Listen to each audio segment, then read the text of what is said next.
안녕하세요. 축구 전문 기자 한준입니다. 카타르로 또 한 번 전 세계 축구 팬들의 이목이 집중되고 있습니다. 지난 2022 카타르 월드컵에서 아르헨티나의 스타 리오넬 메시가 염원했던 월드컵 우승컵을 들어올리면서 축구 황제로서 공인받은 대관식을 치렀던 역사가 있었는데요. 이번에 또 한 번 카타르에서 아시아 축구 황제의 대관식이 이뤄질 수 있을지에 대한 기대감이 높습니다. 아시안컵은 사실 축구계의 제3세계로서 유럽이나 남미의 주류 팬들의 관심을 많이 받지 못해왔는데요. 손흥민이라는 아시아 축구를 뛰어넘은 글로벌 스타, 전 세계적인 축구 스타의 등장으로 인해 아시아 축구 연맹조차도 이번 대회를 손흥민 선수를 중심으로 글로벌 마케팅을 진행하고 공식 채널에 손흥민 선수와 관련된 콘텐츠를 도배할 정도로 손흥민 선수에게 포커스를 맞춰서 홍보하고 있습니다. 자연스럽게 손흥민 선수가 아시아 최고의 선수로서 아쉽게도 이루지 못했던 메이저 트로피를 이번 대회에 들고 아시아의 축구 황제로 공인받을 수 있을지, 대관식을 치를 수 있을지가 전 세계 축구 팬들의 관심사가 되고 있는데요. 바레인과 한국 대표팀의 첫 경기를 앞두고 아시아 축구 연맹이 아시안컵 공식 채널이 손흥민 선수를 어떤 식으로 홍보하고 있었고 또 어떤 콘텐츠들이 나왔는지, 바레인의 전력은 어떤지 독점적으로 공개하는 월드 풋볼 스카우팅 리포트의 전력 분석 내용까지 한국과 바레인의 경기, 그리고 여러분들이 아시안컵을 즐기기 위해 꼭 알아야 할 핵심 정보들 지금부터 총정리해드리도록 하겠습니다. 1월 15일 월요일 저녁 8시 30분에 대한민국 축구대표팀이 아시안컵 2조 첫 경기로 바레인을 상대합니다. TV 채널에서는 TVN에서 보실 수 있고요. 온라인으로는 쿠팡 플레이와 티빙을 통해서 또 모바일로도 시청하실 수 있습니다. 이 첫 경기를 앞두고 간밤에 있었던 경기 결과 소개해드리면, 일본이 베트남을 상대로 고전한 가운데 역시 우리의 아시아 지역에서의 천적이자 조금 쉽지 않은 까다로운 상대라고 할 수 있죠.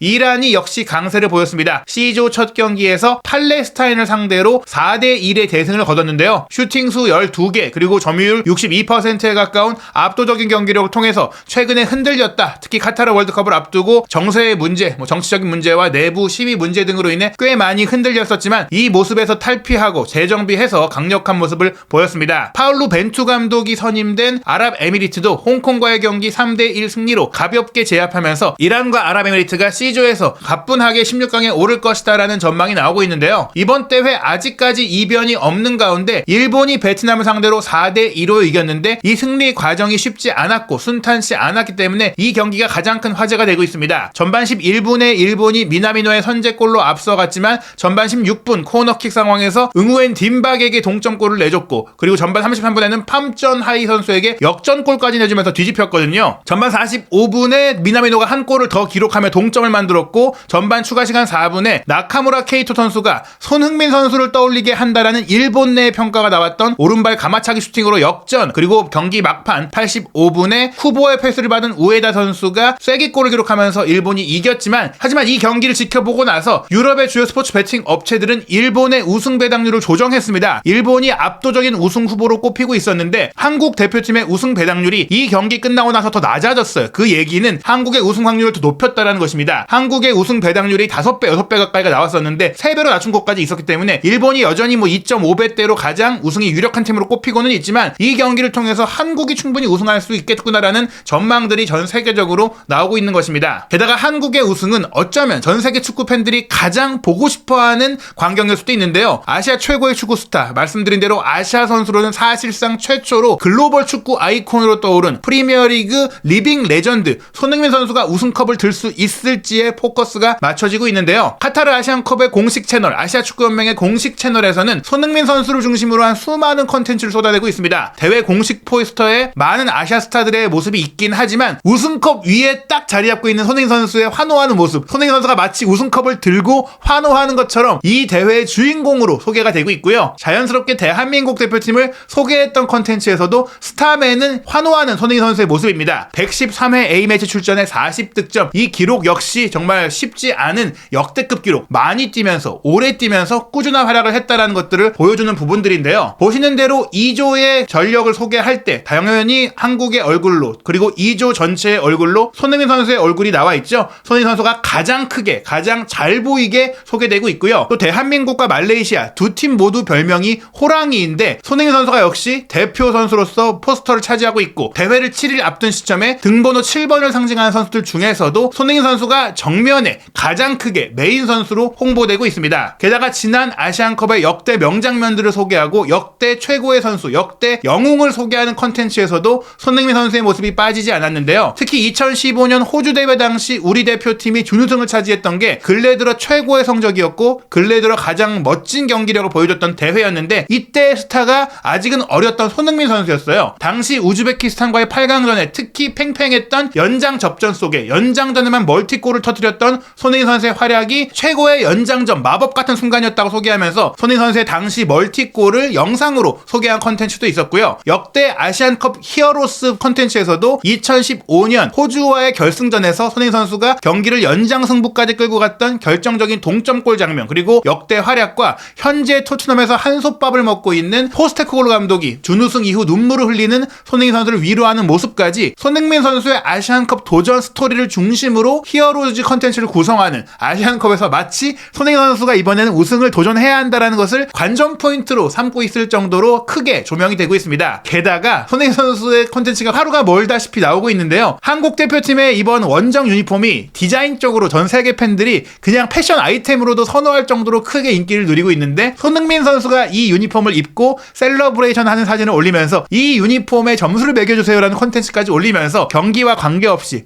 다양하게 대회를 알리는 수많은 SNS 콘텐츠에 손흥민 선수가 등장하고 있다는 걸 볼 수 있겠습니다. 사실상 아시안컵 공식 채널을 손흥민 선수가 도배하고 있다시피 한데요. 한국 대표팀이 이라크와의 친선 경기를 아랍에미리트에서 치르고 대회가 열리는 카타르로 이동하고 입국하는 상황에서도 손흥민 선수가 도하에 도착했다라는 사진이 대문짝만하게 실렸고 공항을 통해서 들어오는 순간에 영상까지도 소개하면서 손흥민 선수에 관련한 거의 일거수일투족이 아시안컵의 공식 채널에 소개되고 있다. 거의 토트넘 채널이나 대한민국 대한축구협회 채널이 아닌가 싶을 정도로 손흥민 선수의 개인 채널이 아닌가 싶을 정도로 아시안컵 공식 채널에서 손흥민 선수의 모든 소식을 볼 수 있는 상황인데요. 그런데 이것이 전혀 이상하지 않습니다. 손흥민 선수가 아시아 최고의 스타일 것뿐 아니라 아시안컵에서도 수많은 역사를 만든 선수이기 때문인데요. 우선 대한축구협회도 소개했듯이 손흥민 선수는 아시안컵에 4회 연속 참가하고 있는 대한민국에서 가장 많이 아시안컵에 출전하고 있는 선수입니다. 골키퍼 김용대가 2000년, 2004년, 2007년과 2011년 대회에 참가했고 손흥민 선수는 김용대 골키퍼와 함께 2011년, 그때도 카타르였어요. 그 대회를 시작으로 2015년, 2019년에 이어 이번에 2013년 대회를 참가하게 됐는데요. 게다가 저 2011년 카타르 아시안컵에 처음 나섰을 때 손흥민 선수의 나이가 18세 186일로 김봉수 골키퍼의 과거 18세 참가 기록에 이어서 두 번째로 어린 기록이고 필드 플레이어로는 가장 어린 나이라고 할 수 있겠습니다. 게다가 이번 대회 출전 경기 만약 정말 우승까지 차지하고 결승전까지 모두 출전할 경우에는 손흥민 선수가 대한민국의 아시안컵 본선 최다 참가 및 최다 출전 기록까지 세울 수가 있는 상황인데요. 우선 이영표 선수가 2000년, 2004년, 2011년 이 3개 대회만으로도 16경기를 출전하면서 최다 출전을 기록을 했어요. 골키퍼 김용대 같은 경우에는 사실 후보 선수였기 때문에 경기 출전이 많지 않았다고 할 수 있겠는데요. 이동국, 차두리, 이훈재가 15경기로 공동 2위인데 손흥민 선수가 현재까지 12경기를 치렀습니다. 8강전까지만 모두 출전해도 이영표 선수를 제치고 최다 출전인 17경기를 기록하게 되고요. 또 결승전까지 모두 출전할 경우에는 A매치 역대 출전 역시 124경기가 되면서 공동 5위에 올라서며 고 유상철 감독의 기록과 동률이 되고 이후 이제 북중미 월드컵 예선전을 치르면서는 이영표, 이훈재 그리고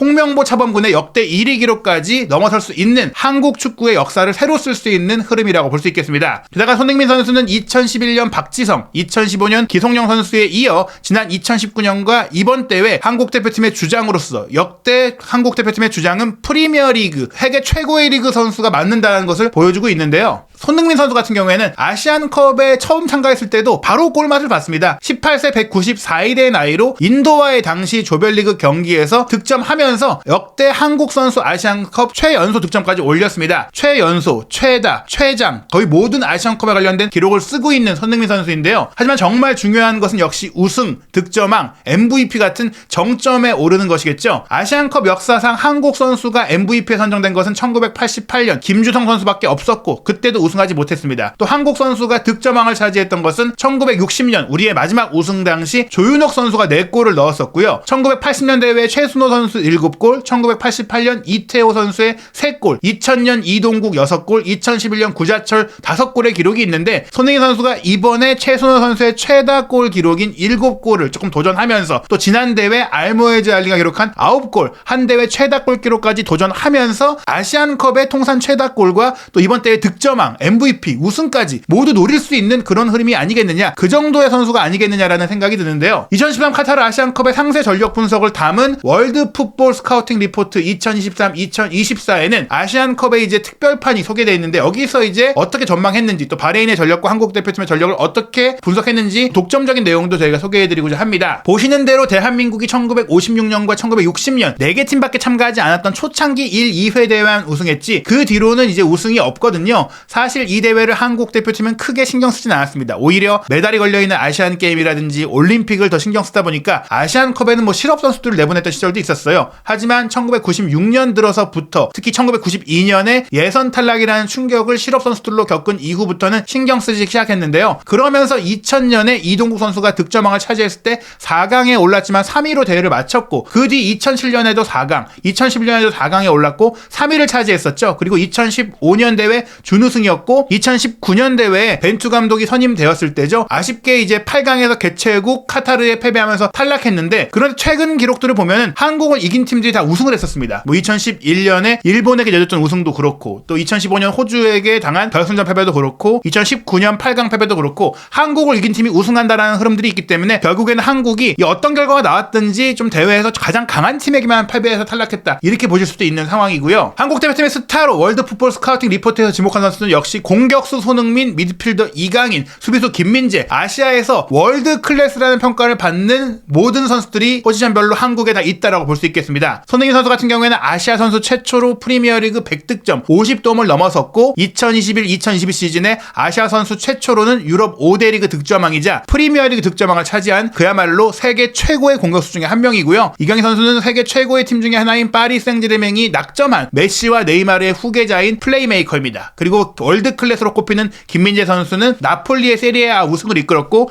현재 세계 최고의 팀 중에 하나인 바이에른 뮌헨의 주전 센터백으로 뛰고 있는데요. 그런 이 3명의 선수이기 때문에 현재 아시안컵에서 공식적으로 운영하고 있는 판타지 리그에서 가장 많이 선택한 선수 1위가 손흥민, 2위가 김민재입니다. 일본도 유럽파 선수가 굉장히 많지만 후보가 3위에 불과하고 토미야스가 5위, 그러니까 손흥민, 이강인과 같이 공격 라인을 이끄는 쿠보조차도 3위에 불과하고, 김민재 선수는 이미 토미야스보다 훨씬 큰 존재감을 보이고 있다는 것이죠. 게다가 손흥민 선수는 이번 대회 최고의 스타가 아니라 이미 아시안컵 역대 최고의 스타로 꼽히고 있어요. 팬들이 선정한 아시안컵 역대 베스트 11 공격 라인에는 이란의 알리다에이, 호주의 팀 케일과 더불어 현역으로는 유일하게 손흥민 선수가 이름을 올리고 있고요. 한국 선수들이 이제 미드필드 라인에는 박지성, 수비 라인에 홍명보 선수가 있는데, 보시다시피 뭐 미드필드 라인에 일본의 나카무라나 혼다, 또 수비 라인에 일본의 나가토모와 나카자와, 그리고 이란의 마다비키아 등이 결국에는 이제 한 시대를 풍미했던 선수들이지만, 손흥민 선수가 현역으로서 현재 그 어떤 선수보다도 압도적인 커리어를 만들어가고 있다는 것입니다. 그렇기 때문에 이번 첫 경기 바레인전은 결과가 아니라, 이길지 말지가 아니라 얼마나 손흥민 선수가 많은 골을 보여주면서 화끈한 경기력을 보여줄지가 가장 큰 관심사인데요. 다만 얕볼 수 없는 것이 역대 16번의 바레인과의 경기에서 11승 4무 1패로 절대적인 우세이긴 하지만, 2007년 자카르타에서 열렸던 동남아시아 4개국 아시안컵 본선 당시 충격적인 1대2 패배를 당했던 바가 있기 때문에 결코 얕봐선 안 되고, 사실 이번 대회에서도 인도 역시 호주를 상대로 선전하다가 호주가 2대0으로 이기긴 했지만, 호주가 결코 만만한 경기를 치렀던 게 아니고, 아랍에미리트도 홍콩에게 실점을 하기도 했고, 중국이 타지키스탄에게 거의 패배할 뻔하기도 했고, 여러모로 생각만큼 쉽게 경기가 풀려지진 않아요. 예상된 결과들이 나오고는 있지만 결코 허투루 치를 수는 없다, 이렇게 볼 수 있겠는데요. 바레인 같은 경우에는 이제 월드 풋볼 스카우팅 리포트에서 소개한 포지션별 주목할 선수 3명을 소개해드리면, 4-2-3-1 포메이션을 구성하고 있는데, 최전방 공격수 유수프 헬랄 같은 경우에는 오랫동안 체코 리그에서 활약한 유럽 리그 경험이 있는 선수예요. 현재는 인도네시아 리그의 페르시아 자카르타에서 활약하고 있지만, 지난 시즌까지 체코의 슬로반 리베레츠라는 명문팀에서 활약했고, 또 7골 4도움을 제한된 기회 속에서도 기록을 했기 때문에 굉장히 이제 득점력이 있고 공격 기회 창출 능력이 있다라는 것이고, 바레인 대표 선수로도 8골을 넣고 있고 문전 안에서 마무리 능력이 있다라고 합니다. 미드필드 라인에는 공격형 미드필더 압둘 와하브 알 말루드가 중원의 핵이라고 하는데요. 체격은 작지만 리더십이 강하고 활동 범위가 넓은 10번 플레이메이커 선수입니다. 2006년에 알 무바라크에서 데뷔한 풍부한 경험을 갖고 있고, 바레인 대표 선수로 이미 2011년 대회, 손흥민 선수와 마찬가지로 12년 전 대회도 참가를 했고 2015년 대회도 참가를 했던 경험이 있습니다. 이 선에서 기습적으로 침투하며 종종 골을 터뜨리고, 무엇보다 왼발잡이로서 장거리 프리킥과 코너킥을 전담하기 때문에 세트피스 상황에서 조심해야 되는 선수고요. 수비 라인에는 왈리드 알 하얌 선수를 주목해야 되는데, 바레인 수비의 핵입니다. 센터백으로 베나디와 콤피를 이루고 있는 선수인데, 2009년부터 알 무하라크에서 원클럽맨으로 선수로 활약하고 있는 바레인 축구의 레전드라고 할 수 있어요. 무려 60회 이상의 A매치를 2010년 이후부터 뛰고 있는데 축구 지능이 높고 또 시야가 넓어서 커버 플레이라든지 패스 커팅이라든지 또 수비형 미드필드까지 커버할 수 있을 정도로 전술 이해력이 높기 때문에 바레인도 결코 축구적으로 무시할 수 없는 팀이라고 볼 수 있는데요. 물론 월드 풋볼 스카우팅 리포트에서 각 부문별로 양 팀의 전력을 이제 구성했을 때 한국 대표팀이 총점 91점으로 전체 1위를 차지했고 바레인은 70점으로 14위에 불과하니까 16강 진출도 장담하기 어려운 전력이라고 평가가 된 것입니다. 공격력은 한국이 20점 만점에 19점인데 바레인은 20점 만점에 13점에 불과했고 수비력도 한국이 20점 만점에 18점, 수비력은 바레인은 14점에 불과했습니다. 선수층 한국은 19점, 바레인이 14점이었는데 다만 감독에 있어서 한국이 클린스만 감독 16점인데 바레인의 피치 감독이 유럽 리그 출신으로 15점으로 큰 차이가 지금 한국과 나지 않는 상황. 이런 부분에서 이제 감독의 전략적인 부분을 조심해야 될 것 같은데요. 바레인 같은 경우에는 공격은 다이렉트한 플레이, 신속한 속공을 펼치고 최전방으로 롱볼을 때려놓고 항상 수비라인에 5명에 6명을 배치하는 선수비 후역습을 하면서 윙어들은 안쪽으로 커트인하고 윙백 2명 중에 1명이 전진해서 사이드 플레이를 펼치면서 현대 축구의 트렌드에 맞는 역습형 축구를 보여주고 있다고 볼 수 있겠습니다. 수비 같은 경우에는 지역을 분담하면서 프레싱을 가하는데 공수 전환이 굉장히 빠르기 때문에 말씀드린 대로 바레인이 현대 축구의 트렌드를 잘 따르고 있는 팀이라고 볼 수 있겠는데요. 현재 아시안컵에 나서는 바레인의 기본 골격은